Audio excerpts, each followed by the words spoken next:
Assalamualaikum warahmatullahi wabarakatuh.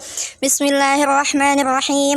Alhamdulillahirabbil alamin. Assalatu wassalamu ala asyrafil anbiya'i wal mursalin wa ala alihi wa sahbihi ajma'in. Amma ba'du. Perkenalkan, kami dari kelompok 1. Saya Salsabila sebagai pembaca hadis. Saya Anissa Syafitri sebagai pengurai hadis 1. Saya Citizen Bazi Martiin sebagai pengurai hadis 2. Saya Nur Sipa sebagai penerjemah hadis. Dan saya Husnul Marhimi sebagai editor. Selamat menyaksikan.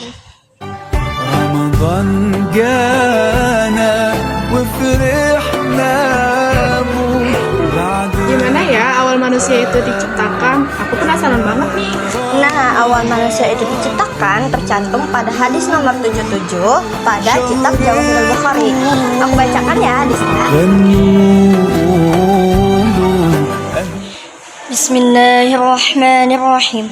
Rabbi sanadinal muttasil min masyaikhi ilal muallifin kitabi rahimahullahu ta'ala wa nafa'ana bi'ulumihi wa bihi ilaihi qala an Anas bin Malik radhiyallahu anhu عن النبي صلى الله عليه وسلم قال إن الله عز وجل وكل بالرحم ملكا يقول يا ربي نطفة يا ربي علقة يا ربي مضغة فإذا أراد الله أن يقضي خلقه قال أذكر أم أنثى شقي أم سعيد فما الرزق والأجل فيكتب في بطن أمه.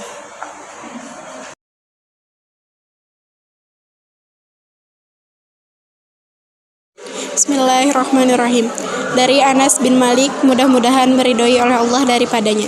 Dari Nabi SAW bersabda, sesungguhnya Allah yang maha tinggi dan mulia mewakilkan di rahim seorang malaikat. Dia berkata, wahai Tuhanku, sudah menjadi setetes sperma. Wahai Tuhanku, sudah menjadi segumpal darah. Wahai Tuhanku, sudah menjadi segumpal daging. Apabila Allah berkehendak menunaikan ciptaannya, malaikat berkata, apakah laki-laki atau perempuan, celaka atau bahagia, begitu juga rizki dan kematian. Maka dicatat di dalam perut ibunya.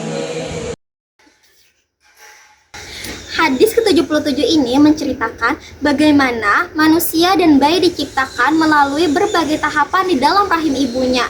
Dan pada setiap tahap ada malaikat yang diperintahkan oleh Allah untuk mencatat ketentuan hidup janin tersebut. Nah, di hadis ini juga diceritakan loh bahwa ada 3 tahapan penciptaan manusia. Yang pertama ada tahapan nutfah, 40 hari pertama, yang mana janin masih berupa setetes sperma. Dan dari sinilah awal mulanya kehidupan manusia. Yang kedua ada tahapan alaqah, yaitu 40 hari kedua, yang mana janin sudah berubah menjadi segumpal darah yang menempel di dinding rahim. Yang ketiga ada tahapan mukhah, 40 hari ketiga, yang mana janin sudah berubah menjadi segumpal daging yang sudah memulai terbentuknya di berbagai bagian tubuh lainnya. Dan di hadis ini juga diceritakan loh bahwa malaikat bertanya kepada Allah Subhanahu wa taala, "Ya Allah, apakah Engkau berkeinginan bayi ini lahir ke dunia?"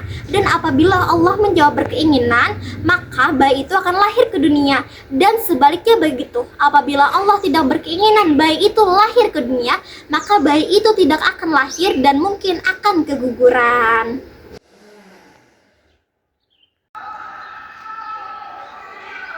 Setelah tahap nutfah, alaqah, dan mudghah yang telah dijelaskan, Allah mengutus malaikat ke dalam rahim seorang ibu untuk meniupkan ruh dan juga mencatat beberapa perkara penting. Yang pertama yaitu jenis kelaminnya, apakah dia laki-laki atau dia perempuan. Yang kedua, rezekinya, yaitu seberapa bagian yang akan dia dapatkan di dunia. Yang ketiga, amalnya, yaitu perjalanan hidupnya nanti di dunia.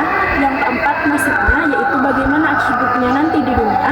Dan yang terakhir adalah ajalnya, yaitu kapan dia meninggal. Jadi, kesimpulan dari hadis yang ke-77 dalam Jawahirul Bukhari yaitu menjelaskan tentang penciptaan manusia dan juga sekaligus tugas malaikat dalam rahim seorang ibu. رمضان جانا وفرحنا بو بعد غيابه أهلا رمضان نقوله شهر